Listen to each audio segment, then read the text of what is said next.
Imagine करें आप एक ऐसी ट्रिप पर हैं जिसमें आपको सिर्फ 12 घंटे लगने हैं। रास्ते में ट्रैफिक जैम की वजह से आप रुक जाते हैं, इंतजार करने लगते हैं कि कब ये जैम खुलेगा। और नॉर्मली तो कुछ मिनट्स में जैम खुल भी जाते हैं, लेकिन कैसा लगेगा आपको अगर ये इंतजार सालों में बदल जाए और 8 साल तक आप उस ट्रैफिक जैम में फंसे रहें। और इन 8 सालों में इंतजार करते करते आप अपने साथियों की शादी होते देखें, उनको इबादत करते देखें, हत्ता कि उनको ओलंपिक्स गेम करवाते हुए भी देखें, लेकिन वहां से जाने की कोई हिम्मत भी करेगा तो जान से हाथ धोना पड़ेगा। ये ऐसा ट्रैफिक जैम हो। दोस्तों, ये स्टोरी है सुएज क्राइसिस की, जो रिलेटेड है सुएज कनाल से। और ये ट्रैफिक जैम रोड पर नहीं बल्कि पानी पर लगा था। हैरत की बात यह है कि इस ट्रैफिक जैम ने दुनिया में 520 एटॉमिक बॉम्ब्स को ब्लास्ट होने से भी रोका था। तो ये बात है 1967 की, जब 15 कार्गो शिप्स एंटर होती हैं सुएज कनाल में, और ठीक यहाँ पर ग्रेट बिटर लेक में ये कार्गो शिप्स स्टक हो जाती हैं और 8 साल तक ना ये शिप्स आगे जा सकती हैं और न वापस जहां से आई हैं। हजारों crew members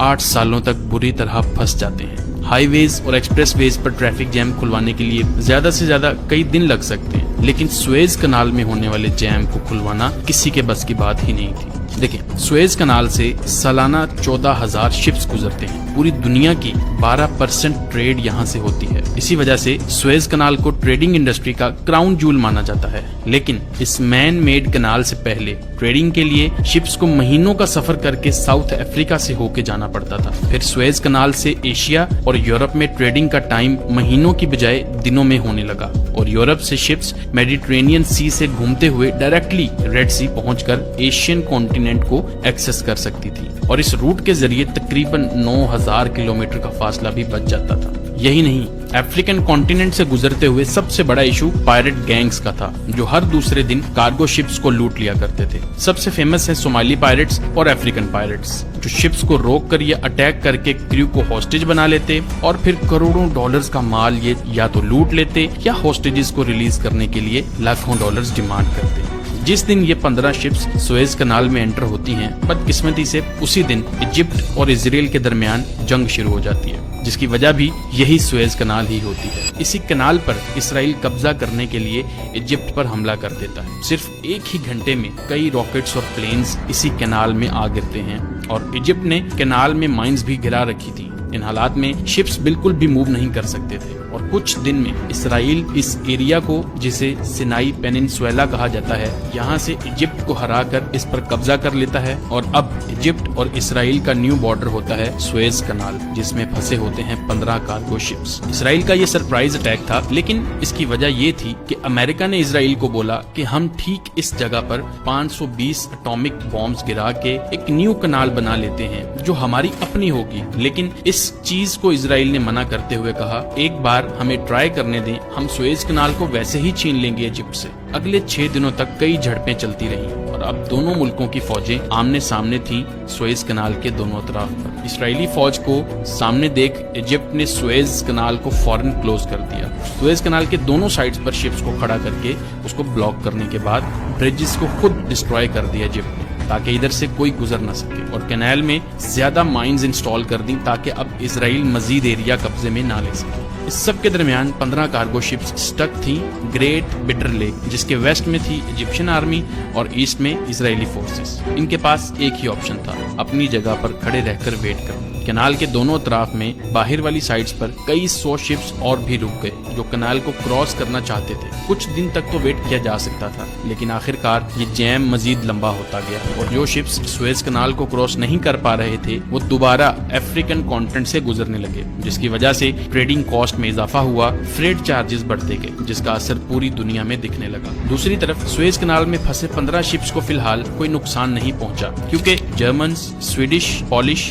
French, Bulgarian, Czechoslovakian और अमेरिकन शिप्स भी मौजूद थे। और इन शिप्स पर अटैक करने का मतलब था इन ममालिक से पंगा लेना, जो ना इसराइल चाहता था और ना ही इजिप्ट। इसलिए जंग के दौरान शिप्स को निशाना नहीं बनाया गया। कई महीनों के बाद शिप्स पर फंसे लोगों को क्लियर हो गया कि ये मसला इतनी जल्दी खत्म होने वाला नहीं है, तो शिपिंग कंपनीज ने ज्यादातर ग्रुप्स को वापस बुलवा लिया, जबकि एक शिप पर 10 लोगों को मेंटेनेंस के लिए छोड़ दिया गया, और हर तीसरे महीने 10 नए लोगों को भेज के पुराने क्रू मेंबर को चेंज कर देते थे, सिर्फ इस उम्मीद से कि शायद एक दिन वो अपनी फंसी हुई शिप्स यहाँ से निकालने में कामयाब हो ہو جائیں گے۔ اتنا عرصہ ایک ساتھ رہتے رہتے 15 شپس کے کرو ممبرز میں دوستی بڑھتی گئی۔ انہوں نے اپنے آپ کو اس ڈپریشن سے نکالنے کے لیے بہت ساری ایکٹیویٹیز کا انتظام کیا۔ جرمن شپس پہ ایک چھوٹا چرچ کھولا گیا جہاں ہر سنڈے کو سارے کرسچنز جمع ہوتے تھے۔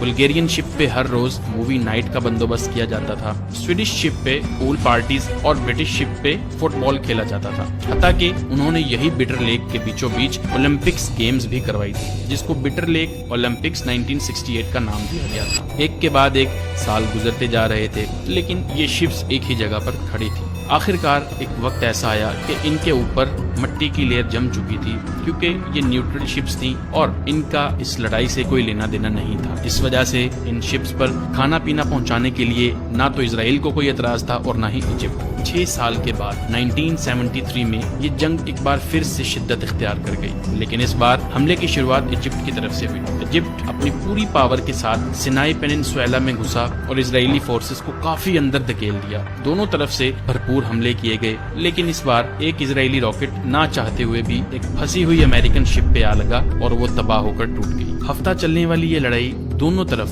ہزاروں مشکلات کا باعث تھی۔ آخرکار 24 اکتوبر 1973 کو دونوں کے درمیان سیز فائر کا ایگریمنٹ ہوا اور دونوں کنٹریز نے اپنے ٹروپس واپس بلانا شروع کر دیے۔